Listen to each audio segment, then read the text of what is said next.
देखिए आज हम लोग का सेकंड चैप्टर है इसमें नागरिकता। फर्स्ट चैप्टर हो गया था संघ और उसके राज्य क्षेत्र। आज का सेकंड चैप्टर इसमें पढ़ना है। कौन सा चैप्टर का नाम क्या है? नागरिकता। तो नागरिकता चलिए हम पढ़ते हैं। हम लोग नागरिकता किस भाग में वर्णित है? नागरिकता भाग 2 में वर्णित है। और किस अनुच्छेद से किस अनुच्छेद तक इसका वर्णन है? तो नागरिकता का वर्णन भाग 2 में है और भाग 2 में अनुच्छेद 5 से लेकर 11 तक नागरिकता का वर्णन है। क्लियर? अब अनुच्छेद एक अनुच्छेद करके हम लोग पढ़ते हैं। अनुच्छेद 5 में क्या बताया गया है? अनुच्छेद 5 में बताया गया है कि किसी भी व्यक्ति को जन्म के द्वारा नागरिकता कैसे मिलती है। कोई व्यक्ति जो भारत में जन्म लिया होगा वो भारत का नागरिक कहलाएगा। क्या कहलाएगा? भारत का नागरिक। जैसे आप लोगों ने पढ़ा आगे, कुछ चीजें हमारे संविधान में बाहरी देशों से ली गई हैं। 60 देशों से हमारे संविधान को लिया गया। जो भी हमारे संविधान में वर्णित है ये 60 देशों से थोड़ा थोड़ा करके ले करके बनाया गया हमारा संविधान। तो इसे भी कहीं से लिया ही गया था। इसमें एक प्रावधान है कि हमारे यहाँ पर एकल नागरिकता है। एकल नागरिकता का कॉन्सेप्ट क्या है? एकल नागरिकता मतलब हम भारत के नागरिक हैं बल्कि राज्य के नागरिक नहीं है। एकल नागरिकता का मतलब यही हुआ कि हमको भारतीय नागरिक इंडियन सिटीजनशिप मिला है, किसी स्टेट का पर्टिकुलर नहीं मिला है। लेकिन अमेरिका में क्या है? दोहरी नागरिकता है। राज्य की अलग से नागरिकता और देश की अलग से नागरिकता। तो हमारे यहाँ पर जो एकल नागरिकता का प्रावधान है वो कहाँ से लिया गया है? ब्रिटेन से लिया गया। कहाँ से लिया गया? ब्रिटेन से लिया गया है। और अनुच्छेद 5 में बताया गया है कि भारत जो ये भारत है, भारत में जितने बच्चों का जन्म होगा वो सब भारतीय नागरिक कहलाएंगे जन्म से ही। तो जन्म से नागरिकता की बात किस अनुच्छेद में है? 5 में है। अनुच्छेद 6। अनुच्छेद 6 में किसका वर्णन है? अनुच्छेद 6 में किसका वर्णन है? ऐसे व्यक्तियों की नागरिकता की बात करता है जो पाकिस्तान से डायरेक्ट यहाँ आ रहे हो, उनके नागरिकता की बात किस अनुच्छेद में है? अनुच्छेद 6 में बात करता है जो लोग पाकिस्तान से भारत आ रहे हो उनके नागरिकता का प्रावधान किसमें है? 6 में। क्लियर हुआ? पाकिस्तान से भारत आने के लिए कौन सा अनुच्छेद है? 6। अनुच्छेद 7 में किसका वर्णन है? जो लोग भारत में थे और पाकिस्तान चले गए और फिर से भारत आ रहे हैं। ठीक है? पहले भारत में थे फिर पाकिस्तान चले गए और वहां अच्छा नहीं लगा तो फिर से भारत वापस आ रहे हो तो उनके लिए किस आर्टिकल में प्रावधान किया गया था? अनुच्छेद 7 में। सर वो दोबारा आएंगे तो उनको नागरिकता मिलेगी कि नहीं मिलेगी? बिल्कुल मिलेगी। वही तो अनुच्छेद 7 में प्रावधान किया गया कि जब दोबारा आए तो उनको नागरिकता किस प्रकार से दिया जाएगा। इसी का वर्णन किस आर्टिकल में है? आर्टिकल 7 में है। ठीक है? और उसके बाद आता है आर्टिकल 8। आर्टिकल 8 में किसके लिए है? कि जो हमारे भारतीय ही हैं लेकिन वो कहीं विदेश में किसी मतलब व्यवसाय के लिए या किसी चीज के लिए कहाँ चले गए? विदेश चले गए। तो उनको तो नागरिकता यहाँ की मिली ही थी लेकिन वो कमाने के लिए, धन इकट्ठा करने के लिए या व्यवसाय करने के लिए कहाँ चले गए? विदेश चले गए। तो उनके लिए नागरिकता का क्या प्रावधान रखा जाए? उनके लिए नागरिकता का जो प्रावधान रखा जाएगा वो किस आर्टिकल में वर्णित था? 8 में वर्णित था। किस आर्टिकल में? अनुच्छेद 8 में। अनुच्छेद 8 में किसके लिए है? कि जो हमारे ही भारतीय हैं लेकिन वो विदेश में चले गए हैं व्यवसाय आदि करने के लिए, उनके लिए नागरिकता का प्रावधान अनुच्छेद 8 में है। क्लियर हुआ? उसके बाद बात आती है अनुच्छेद 9 की। अनुच्छेद 9 में किसका प्रावधान किया गया? अनुच्छेद 9 में यह बताया गया है कि जो लोग भारत के थे और विदेश चले गए और वहां की नागरिकता उनको अच्छी लगी, ले लिए, तो उनके लिए क्या प्रावधान है कि यहाँ की नागरिकता उनकी स्वतः समाप्त हो जाएगी। जैसे ही इंडियन को पता चलेगा, इंडियन सरकार को, जो भी गवर्नमेंट है उस गवर्नमेंट को पता चलेगा कि ये वहां की नागरिकता ले लिए हैं तो यहाँ की नागरिकता अपने आप ही खत्म हो जाएगी। किस आर्टिकल में है? 9 में। 10 में क्या बताया गया है? 10 में कहा गया है कि जो ये नागरिकता है अगर इसका कहीं पर आपकी नागरिकता का हनन होता है या सुचारू तरीके से आपके नागरिकता का फ्रीडम नहीं मिल पा रहा है तो उसके लिए विधि बनाने की शक्ति संसद को दी गई। संसद इसकी रक्षा करेगा। ये किस आर्टिकल में है? 10 में है। और 11 में बताया गया है कि अगर संसद को ऐसा लगता है नागरिकता में कुछ परिवर्तन करना चाहिए, कुछ परिवर्तन की जरूरत है, तो वो किस आर्टिकल की मदद से कर सकता है? 11 की। फिर से सारे आर्टिकल देखिए। 5 के द्वारा जन्म से नागरिकता। 6 के द्वारा पाकिस्तान से भारत आए हुए लोगों के लिए नागरिकता। 7 के द्वारा जो भारत के थे पाकिस्तान चले गए और पाकिस्तान से फिर भारत आ रहे हैं तो उनके लिए नागरिकता किस आर्टिकल में? 7 में। अनुच्छेद 8 में किसके लिए है कि जो भारतीय हैं विदेश में रहने चले गए, व्यवसाय करने चले गए, उनके लिए नागरिकता का जो प्रावधान होगा किस आर्टिकल में? 8 में। आर्टिकल 9 में क्या है? जो विदेश गए हैं वो लोग वहां की नागरिकता ले लें तो वहां की नागरिकता लेने पर यहाँ की नागरिकता स्वतः ही समाप्त हो जाएगी। ये किस आर्टिकल में? 9 में। 9 में है ना? हाँ। और उसके बाद आर्टिकल 10, अगर आपके नागरिकता का हनन होता है, कहीं असुरक्षित आपकी नागरिकता होती है तो संसद उसकी रक्षा करेगी। किस आर्टिकल में? 10 में है। और 11 में बताया गया अगर संसद को लगे कि नागरिकता में कुछ विध कानून बनाना चाहिए, अलग से कुछ नियम कानून बनाना चाहिए तो उसके लिए कौन सा अनुच्छेद है? 11 है। क्लियर? अनुच्छेद 11 क्लियर हो गया। और इसी अनुच्छेद 11 के मदद से पहली बार एक अधिनियम नागरिकता के लिए लाया गया। नागरिकता अधिनियम 1955 लाया गया। क्या लाया गया? नागरिकता अधिनियम 1955। और इसके अनुसार बताया गया 5 प्रकार से, अब ये जो आर्टिकल थे आर्टिकल का काम खत्म, अब बताया गया 5 तरीके हम बताने चल रहे हैं, उसी के आधार पर अब किसी भी व्यक्ति को नागरिकता दी जाएगी। कौन कौन से तरीके हैं? पहला तरीका है जन्म के आधार पर नागरिकता दो। जितने लोगों का जन्म 26 जनवरी 1950 के बाद भारत में हुआ है उनको सबको क्या दे दो? नागरिकता दे दो। 55 में अधिनियम आया ना, तो 50 में पहले 50 कह रहा है जितने लोगों का अब जन्म 1950 के बाद भारत में हो रहा है उन सब भारतीय नागरिक होंगे। जन्म के द्वारा नागरिकता, पहला प्रावधान ये हो गया। दूसरा प्रावधान होता है पंजीकरण के द्वारा नागरिकता। कौन सा? पंजीकरण के द्वारा नागरिकता।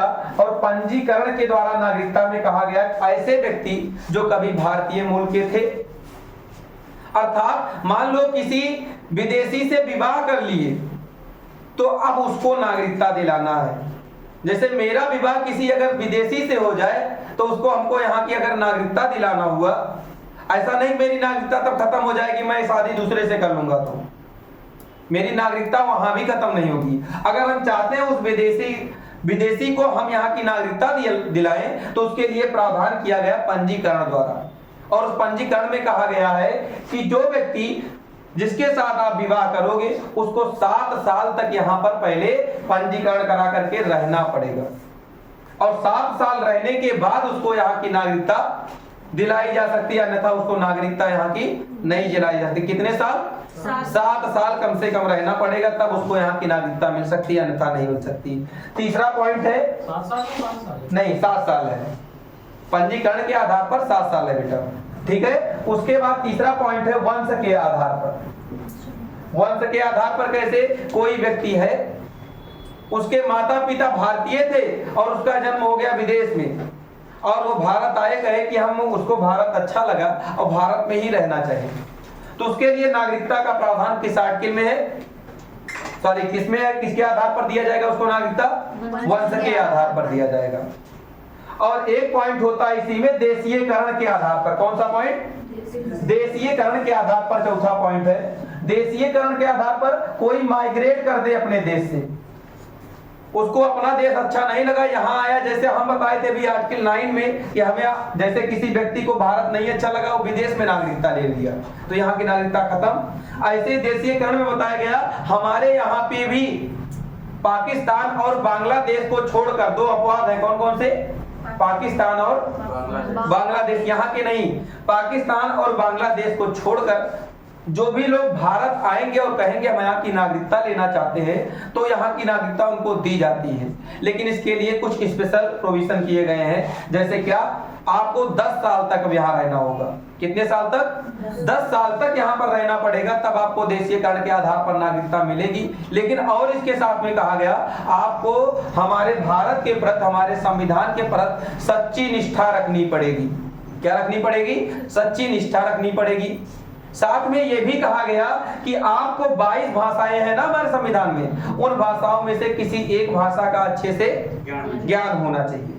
और इसी देशीयकरण में कहा गया अगर ऐसा लग जाए कि ये किसी एक क्षेत्र में साहित्य, कला, विज्ञान इन सब क्षेत्रों में किसी एक क्षेत्र में अग्रणी है, दूसरे देश का है, भले ही वो इन सबको 10 साल ना रहा हो, तो राष्ट्रपति महोदय को ऐसा लग जाए तो उसको नागरिकता यहाँ की दिलवा सकते हैं।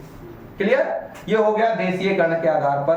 और लास्ट टाइप इसमें बताया गया अगर कोई क्षेत्र हम भूमि अर्जन ले लेते हैं अपने में, मतलब कोई भूमि अपने में शामिल कर लेते हैं, तो जितने भी वहां के नागरिक होंगे उस भूमि पे रहने वाले उन सबको भारतीय नागरिक बना दिया जाएगा। क्लियर? 1900 अब इस नियम पर नागरिकता दिया जा रहा था 1955 में। जन्म के आधार पर, पंजीकरण के आधार पर, वंश के आधार पर, देशीयकरण के आधार पर, भूमि अर्जन के आधार पर। पांचों क्लियर हुआ? जन्म द्वारा जो व्यक्ति 26 जनवरी 1950 के बाद भारत में जन्मेगा सब भारतीय नागरिक होंगे। पंजीकरण के आधार पर कोई विवाह किया और विवाह करने के बाद उसको यहाँ का नागरिक बनाना चाहता है तो पंजीकरण कराना होगा। क्लियर? और पंजीकरण कराने के बाद 7 साल यहाँ रहना होगा, तब उसको यहाँ की नागरिकता मिल जाएगी। वंश के आधार पर कोई, पहले जान लेना, वंश के आधार पर 1992 के पहले ये प्रावधान था अगर पिता भारतीय हैं तब तो उनके लड़के को यहाँ की नागरिकता मिलेगी।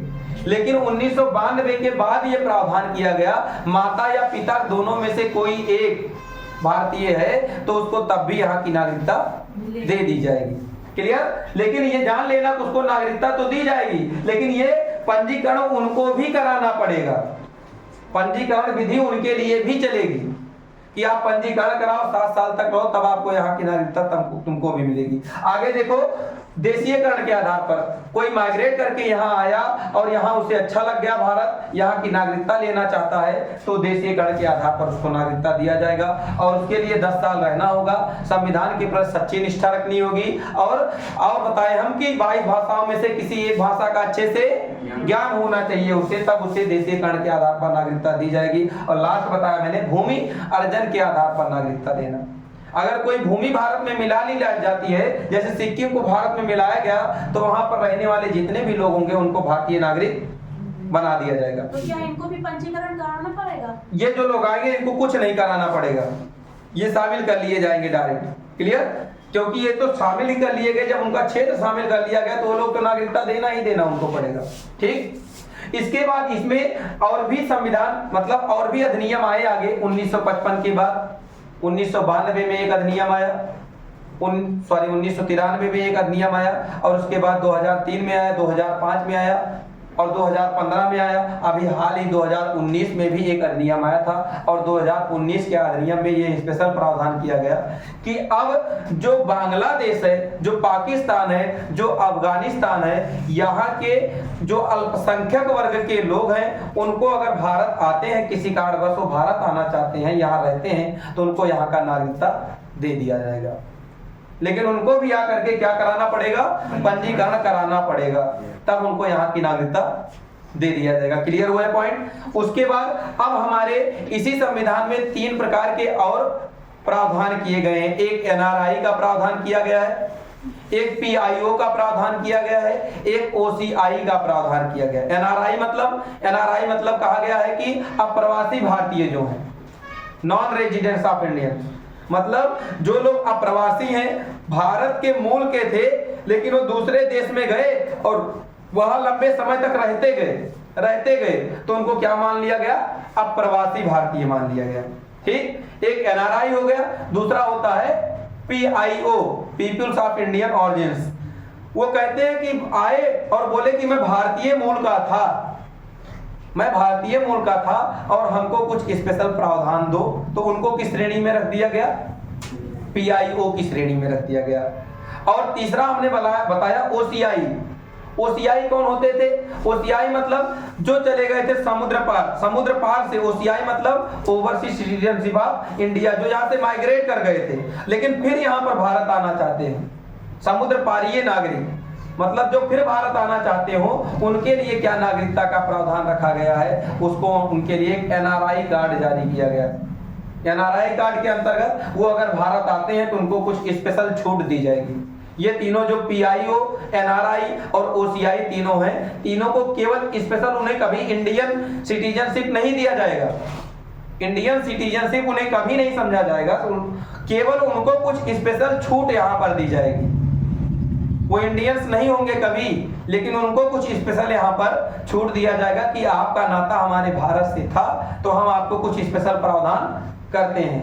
क्या ये बात समझ में आई? अच्छा, किसी के नागरिकता को खत्म कैसे किया जा सकता है? किसी की नागरिकता तब खत्म होगी जब वो स्वेच्छा से कह दे कि हम आपकी नागरिकता, भारत की नागरिकता छोड़ना चाहते हैं और दूसरे देश की नागरिकता लेना चाहते हैं, तो उसकी एक प्रकार से यह भी नागरिकता खत्म हो जाएगी। दूसरी, अगर कोई ऐसे राष्ट्र से वो संघुत अपना कर ले, यानी दूसरे राष्ट्र का कहीं पर नागरिकता वो ग्रहण कर ले, दूसरे देश की नागरिकता ग्रहण करने पर यहाँ की नागरिकता अपने आप ही खत्म हो जाएगी। और तीसरा पॉइंट, ये पंजीकरण या देशीयकरण के आधार पर ऐसा लग जाए संसद को कि ये गलत तरीके से लिया हुआ है नागरिकता। जब गलत तरीका उसे लग जाएगा तो गलत तरीके से लिए गए नागरिकता के प्रावधान से भी उसे वंचित कर दिया जाएगा, तब भी उसे नागरिकता से वंचित कर दिया जाएगा। मतलब जब विधि पूर्वक उसने नागरिकता नहीं ग्रहण की होगी तब भी उसका नागरिकता छीन लिया जाएगा। बात समझ में आई सबको? कोई दिक्कत? इतना ही नागरिकता में आपको पढ़ना है। क्या बेटा? देशद्रोह के आधार पर, देशद्रोह के आधार पर। देशद्रोह वही तो आ गया ना कि आप अपने देश के साथ अगर गद्दारी करते हो तो आपके नागरिकता को खत्म नहीं किया जाएगा बेटा, आपके नागरिकता को उस जगह पे खत्म नहीं किया जाएगा, आपको अपराधी मान करके गिरफ्तार कर लिया जाएगा। ठीक, नागरिकता ऐसे नहीं खत्म होता। आप किसी की हत्या कर देते हो तो नागरिकता खत्म होती है आपकी? नहीं ना, केवल आपको अपराधी मान लिया जाता है। अब वो भगौड़ा हो गया, उसे भगौड़ा की श्रेणी में घोषित कर दिए। ठीक, नागरिकता ऐसे किसी की खत्म नहीं होती। अच्छा, जो अब इसी में ध्यान देना, पंजीकरण या देशीकरण या वंश के आधार पर जिनको नागरिकता मिली होगी उनके नागरिकता को तो खत्म कर सकते हैं, लेकिन जिनका जन्म ही भारत में हुआ होगा, जन्म के आधार पर जिसको नागरिकता दी गई होगी, किसी भी तरह से उसकी नागरिकता को कभी खत्म नहीं कर सकते जब तक वो स्वेच्छा से ना चाहे। जब वो स्वेच्छा से चाहेगा जन्म के द्वारा पाई गई नागरिकता को, तभी वो खत्म होगा, अन्यथा सरकार उसकी नागरिकता को खत्म नहीं कर सकती है। ऐसा प्रावधान हमारे संविधान में किया गया है। मतलब हम जो करें हमको अपराधी बना दिया जाएगा, लेकिन हमारी नागरिकता को खत्म नहीं किया जाएगा। क्या प्रावधान सारे समझ में आए? इतना ही संविधान में आपको पढ़ना था नागरिकता में, इससे ज्यादा नागरिकता के क्वेश्चन आपके एग्जाम में नहीं बनेंगे। ओके, इतना ही करो आज।